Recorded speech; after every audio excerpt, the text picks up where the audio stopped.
Hello বন্ধুরা, আসসালামু আলাইকুম। আজকে হাজির হলাম নতুন একটা ভিডিও নিয়ে। আপনারা প্রত্যেকেই জানেন আমাদের এই চ্যানেলের মধ্যে কিন্তু আমি প্রতিনিয়ত আর্নিং রিলেটেড বিভিন্ন ভিডিও কিন্তু আপলোড করে থাকি। তো আজকে ভাবলাম যে একটু ভিন্নধর্মী কিছু করা যাক। আজকে আপনাদের সামনে আমি এই মোবাইলের কিছু স্পেশাল ট্রিক্স নিয়ে হাজির হয়েছি। যে ট্রিক্সগুলো আপনাদের চোখের সামনে থাকে বাট সেগুলোর প্রপার ব্যবহারটা আপনারা করতে পারেন না। তো কী কাজে লাগবে সেটা ফার্স্টে বলে নিই, তারপর সেটিংসগুলো আমি আপনাদেরকে প্রপার ওয়েতে দেখিয়ে দেবো। আমাদের প্রত্যেকের ফ্যামিলিতে কিন্তু কিছু দুষ্টু টাইপের ছোট মেম্বার থাকে। তারা আমাদের কাছে কিন্তু মাঝে মধ্যে আমাদের ফোনটা চায়। দেখা যাচ্ছে আপনার কাছে ফোনটা চাইলে, ভাইয়া বা চাচ্চু আপনার ফোনটা দেন, আমি দেখা যাচ্ছে ইউটিউবে ভিডিও দেখবো। তো ভিডিও দেখুক, ফোন নিয়ে এতে সমস্যা নেই, বাট প্রবলেমটা হচ্ছে তাকে যখন আপনি ফোনটা দেন, সে ইউটিউবে ভিডিও দেখা একটু ভিডিও দেখে, ভিডিও দেখার পরে যে আপনার গ্যালারি চেক করে, আপনার পার্সোনাল এসএমএস চেক করে বা আপনার কল লিস্ট চেক করে, এইটাই হচ্ছে মেন প্রবলেম। তো এইটার একটা সলিউশন আছে। সলিউশনটা আপনাদের মধ্যে অনেকেই জানেন, আশা করি বেশিরভাগ মানুষই জানেন না। সমস্যা নেই, এই ভিডিওতে আমি টেকনিকটা শিখিয়ে দেবো। যেমন দেখতে পাচ্ছেন এখানে আমার কিন্তু ইউটিউব অন আছে এবং আমি চাইলে ইউটিউবের যে কোনো ভিডিও আমি এখান থেকে কিন্তু দেখতে পারবো। ইউটিউবের মেন কথা হচ্ছে আমি সব কিছুই কিন্তু এখানে আমি ইউটিউবের কন্ট্রোল করতে পারবো। কিন্তু এখানে মেন টেকনিকটা হচ্ছে এখান থেকে যদি ব্যাক অপশন আসে, আমার কিন্তু ব্যাক বাটনটা এখানে কাজ করবে না।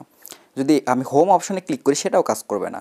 যদি রিসেন্ট অপশনে ক্লিক করি সেটাও কাজ করবে না। অর্থাৎ এখানে ইউটিউবের সব কিছুই আমি করতে পারবো, কিন্তু এখানে বের হয়ে যে আমি দেখা গেছে ফোনে কল করতে যাব, কল করা পসিবল না। দেখা গেছে যে আমি কাউকে এসএমএস চেক করব, পসিবল না। যদি বলেন গ্যালারি চেক করব, সেটাও পসিবল না। অর্থাৎ এখানে আপনি নির্দিষ্ট একটা অ্যাপ এখানে আপনি লক করে দিয়ে তারপর আপনার দেখা গেছে ফ্যামিলি মেম্বার বা যে আপনার কাছে ফোনটা চাচ্ছে আপনি তার হাতে দিতে পারেন। এতে করে আপনার কী সুবিধা হবে, যে অ্যাপটার মধ্যে দিয়েছেন ওই অ্যাপটা সেই ব্যক্তি প্রপার ওয়েতে ব্যবহার করতে পারবে, বাট এখান থেকে বের হয়ে আদার্স কোনো অ্যাপ যে চেক করবে সেটা আর সে পারবে না। এটা তো শুধুমাত্র ইউটিউবের ক্ষেত্রে তা না, আপনি চাইলে এক্ষেত্রে আপনি ক্যামেরা, দেখা যাচ্ছে একজন বললো যে আমি কিছু সেলফি তুলবো, তোমার ফোনটা একটু দাও, সেক্ষেত্রে আপনি ক্যামেরা অ্যাপটাকে লক করে তার কাছে দিতে পারেন। সে ক্যামেরাতে ছবি টবি সব তুলতে পারবে, বাট এখান থেকে বের হয়ে আর অন্য কিছু দেখতে পারবে না। একইভাবে আপনি চাইলে গ্যালারি বলেন, আদার্স যে কোনো অ্যাপ আপনি এই প্রসেসের মাধ্যমে লক করে দিয়ে দিতে পারবেন। এমনকি আপনি হয়তো ভাবতে পারেন যে এখানে যদি লক স্ক্রিনে ক্লিক করে বা লক করে যদি তারপর আনলক করে তাহলেই তো হয়ে যাবে। না, এক্ষেত্রেও যদি কেউ স্ক্রিন লক করে তাহলে লক হবে, এবং লক হওয়ার পরে যদি আবার দেখা যাচ্ছে ক্লিক করে সরাসরি আনলক হয়ে যাবে। তখন পিন স্ক্রিন মানে কিছুই চাবে না। এবং এই জায়গাতে আসবে, এই যে প্রসেসটার কথা আমি এতক্ষণ আলোচনা করলাম, এটাকে মূলত বলা হয় স্ক্রিন পিনিং। তো এটা আপনাদের মোটামুটি সবার ফোনে আছে। যাদের ফোনটা একদম পুরানো, হয়তো বা 2 থেকে 3 বছর আগের, সেই ফোনগুলোতে নাও হতে পারে, বাট আমি আশা রাখি আপনারা যারা অ্যান্ড্রয়েড ফোন ইউজ করেন বেশিরভাগ মানুষের ফোনেই এই সিস্টেমটা কাজ করবে, বা এই সিস্টেমটা আপনাদের বেশিরভাগ মানুষের ফোনেই আছে। এই সিস্টেমটা করার জন্য আপনাদের যেটা করতে হবে, আপনারা চলে যাবেন আপনাদের ফোনের সেটিংস অপশনে। সেটিংস অপশনে আসার পর এখানে দেখতে পাবেন একটা সার্চ বার আছে। সিম্পলি আপনার সার্চ বারের উপর ক্লিক করে দেবেন এবং এখানে আপনাদেরকে সার্চ করতে হবে। তো এখানে আপনারা এখানে স্ক্রিন পিনিং লেখে অথবা দেখা যাচ্ছে পিন লেখে সার্চ করলে চলে আসবে। যেমন দেখতে পাচ্ছেন এখানে আমি PIN লেখে যখন সার্চ করছি, এখানে কিন্তু একদম ফার্স্টে চলে আসছে স্ক্রিন পিনিং অপশন। তো আপনাদের ফোনে হয়তো বা শুধুমাত্র ওই পিন লিখলে নাও আসতে পারে, আপনার সেক্ষেত্রে স্ক্রিন পিনিং অথবা পিনিং লেখে আপনারা এখানে সার্চ করতে পারেন, যেরকমটা আমার স্ক্রিনে অলরেডি দেখতে পাচ্ছেন। এই টাইপের লেখাটা আপনারা সিম্পলি সার্চ করবেন। সার্চ করার পর এই সেটিংসটা আপনার সামনে চলে আসবে। তো এই সেটিংসটা দেখতে পাচ্ছেন আমার দুইটা অন করা আছে। আপনার যদি অন না থাকে সিম্পলি আপনারা এই অপশনটা আপনারা এখান থেকে অন করে দেবেন। তো অন করে দেওয়ার পরেই হচ্ছে আসল মজাটা আমি তারপর দেখাচ্ছি। আপনারা সিম্পলি হোম স্ক্রিনে চলে আসবেন। তারপর আপনি যে অ্যাপটা আসলে লক করতে যাচ্ছেন সেই অ্যাপটা ওপেন করবেন। এক্সাম্পল স্বরূপ দেখা গেছে আমি ইউটিউব অ্যাপটা এখন লক করতে যাচ্ছি, সেক্ষেত্রে আমি কী করব, সিম্পলি এখান থেকে রিসেন্ট অপশনে ক্লিক করে দেবো। তাহলে এরকম একটা ইন্টারফেস আসবে। এখানে দেখতে পাচ্ছেন ইউটিউবের উপরে কিন্তু 2 ডট আছে। সিম্পলি এখান থেকে 2 ডটের উপর আমি ক্লিক করে দেবো। 2 ডটের উপর ক্লিক করলে এরকম দেখতে পাচ্ছেন 4টা আরও অপশন চলে আসবে। এই 4টা অপশনের মধ্যে দেখতে পাচ্ছেন পিন নামে একটা অপশন আছে। সিম্পলি আপনারা এখান থেকে পিন অপশনে ক্লিক করে দেবেন। পিন অপশনে ক্লিক করে দিলে কিন্তু আপনার কাজ কমপ্লিট। এখন আপনি যার কাছে এই ফোনটা দেন না কেন, সেই ব্যক্তি এই ফোনের মধ্যে ইউটিউবে সে যত ভিডিও দেখতে চাইবে, যা কিছু করতে চাইবে ইউটিউবে সব কিছুই করতে পারবে। কিন্তু সে চাইলেও এখান থেকে এখন ইউটিউব অ্যাপ থেকে বের হয়ে যে দেখা গেছে যে এসএমএস অপশন অন করবে বা গ্যালারি চেক করবে, ক্যামেরায় ঢুকবে, আদার্স কোনো অ্যাপের মধ্যে ঢুকতে পারবে না, শুধুমাত্র এই ইউটিউব অ্যাপটা ছাড়া। এখন আপনি প্রশ্ন করতেন, ভাই এখন যদি এরকম সিস্টেম হয়ে যায় তাহলে আমি কিভাবে ঠিক করব? সিম্পলি আপনারা যেটা করবেন, আপনার ফোনের মধ্যে ব্যাক বাটন আর রিসেন্ট বাটন, প্রত্যেকের ফোনের মধ্যে 3টা অপশন থাকে একদম নিচে।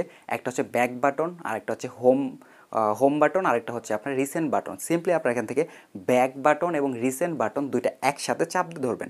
একসাথে যখন আপনি চাপ দিয়ে ধরবেন দেখতে পারবেন আপনার কিন্তু এটা আনলক হয়ে গেছে। অর্থাৎ আপনাকে ওইখান থেকে নিয়ে এই লক স্ক্রিনের মধ্যে নিয়ে আসবে। এটার একটা সুবিধা আছে, আপনার এই প্রসেসটা আমি বললাম যে ব্যাক বাটন বা রিসেন্ট বাটন এইটাতে চাপ দিয়ে ধরলেই দেখা গেছে এই লক সিস্টেমটা আনলক হয়ে যাবে। যদি আনলকও হয়ে যায় সিস্টেমটা, আপনি যার হাতে ফোনটা দিচ্ছেন সেই ব্যক্তি যদি জানে তাহলেও কিন্তু তার কোনো সুবিধা নাই। কেন সুবিধা নাই? কারণ সে যখন এই লক সিস্টেমটাকে আনলক করবে তখন তাকে এই ফোনের লক স্ক্রিনের মধ্যে নিয়ে আসবে। তাহলে সে চাইলেও আপনার পিনকোড ছাড়া বা দেখা গেছে এখানে আপনার ফিঙ্গারপ্রিন্ট ছাড়া কিন্তু এখান থেকে আর সে বের হতে পারবে না, বা দেখা গেছে এই ফোনটা আর ব্যবহার করতে পারবে না। তো আশা করি আমি ব্যাপারটা ক্লিয়ার করতে পারছি। যখন আপনি ফোনটা লক করে দেবেন তার অ্যাপ ব্যবহার করা হয়ে যাবে, হয়ে গেলে আপনার কাছে যখন ফোনটা নিয়ে আসবে আপনি ব্যাক বাটন এবং রিসেন্ট বাটনে ক্লিক করবেন। ক্লিক করলে আপনার ফোনটা দেখা গেছে লক স্ক্রিনে নিয়ে আসবে। লক স্ক্রিনে আসার পর এখানে আপনার ফিঙ্গারপ্রিন্ট অথবা পিনটা দিয়ে দিলেই আপনার ফোনটা কিন্তু এখন নর্মাল হয়ে গেল। এখন চাইলে আপনার ফোনটা আপনি আগের মতো ব্যবহার করতে পারবেন। আশা করি এই ট্রিক্সটা আপনাদের আমি ক্লিয়ারলি বোঝাতে পারছি। সেকেন্ড আরেকটা অপশন আছে যেটা আমরা প্রতিনিয়ত বেশিরভাগ মানুষই দেখি, বাট এইটার আসলে যে কী কাজে ব্যবহার হয় সেটা আমরা জানি না। সেটা আমি দেখিয়ে দিচ্ছি আপনাদেরকে। এখানে যদি আমি আবার রিসেন্ট অপশনে যাই, এখানে ইউটিউবের উপর আবার টু ডটের উপর ক্লিক করে দেবো, তাহলে দেখতে পারবো এখানে লক নামে একটা অপশন আছে। বাট এই লক অপশনটার ব্যবহার কিন্তু আমরা জানি না। প্রত্যেকের ফোনে আছে, আমরা মাঝে মধ্যে দেখি, বাট এটার কিন্তু ব্যবহার বিধি জানি না। এটার ব্যবহারটা আমি আপনাদের এখানে দেখিয়ে দিচ্ছি। সিম্পলি যদি এখান থেকে আমি লক অপশনে ক্লিক করে দিই তাহলে কি হবে? তাহলে তো আমি সব ইউজ করতে পারতেছি। তাহলে কী লক হইলো? এখানে লক হলো, আমি যদি এখানে আবার রিসেন্ট অপশনে যাই, নিচে দেখতে পাচ্ছেন ক্লোজ অল অপশন আছে।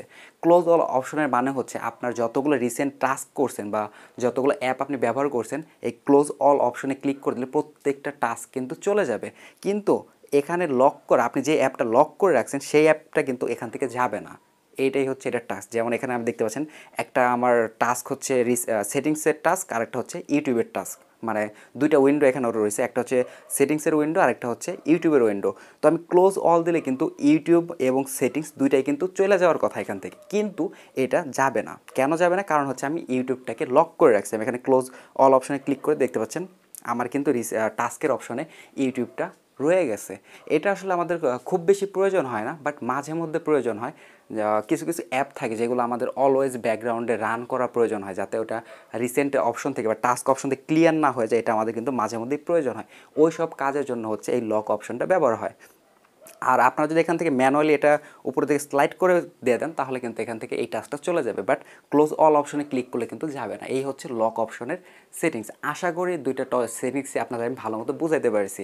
তো আপনাদের এই সেটিংসগুলো কেমন লাগলো অবশ্যই কমেন্টস করে জানাবেন। যদি আপনাদের এই সেটিংসগুলো ভালো লাগে বা এই টাইপের ট্রিক্স যদি আরও জানতে চান তাহলে অবশ্যই আমাকে কমেন্ট সেকশনে জানাবেন। আমার কাছে আরও বেশ কিছু ট্রিক্স আছে যেগুলো আমি এই ভিডিওতে শেয়ার করলাম না, কারণ এগুলো নিয়ে আমি কাজ করি না। আমি জানি না আমার যারা ইউজার আছে তারা এই ট্রিক্সের প্রতি কতটা আগ্রহী। যদি আপনাদের আগ্রহ পাই বা দেখা গেছে আপনারা এইটার ব্যাপারে যদি আরও ট্রিক্স জানতে চান তাহলে অবশ্যই আমি এইগুলো নিয়ে আরও ভিডিও করার চেষ্টা করব। এছাড়াও আপনারা যদি কোনো ট্রিক্স জানেন তাহলে আপনি চাইলে আমার সাথে শেয়ার করতে পারেন। আমার সাথে শেয়ার করার জন্য আপনার ট্রিক্সটা আপনি চাইলে এই ভিডিওর কমেন্ট সেকশনে আপনি জানিয়ে দেবেন, অথবা চাইলে আমার সাথে সরাসরি আমাদের যে ফেসবুক পেজ আছে ফেসবুক পেজে এসে আপনি স্ক্রিনশট অথবা দেখা গেছে ভিডিও আকারেও আপনার ট্রিক্সটা আপনি আমার সাথে চাইলে শেয়ার করতে পারেন। আমার ফেসবুক পেজের লিঙ্ক এই ভিডিও ডিসক্রিপশন বক্সে দেওয়া থাকবে।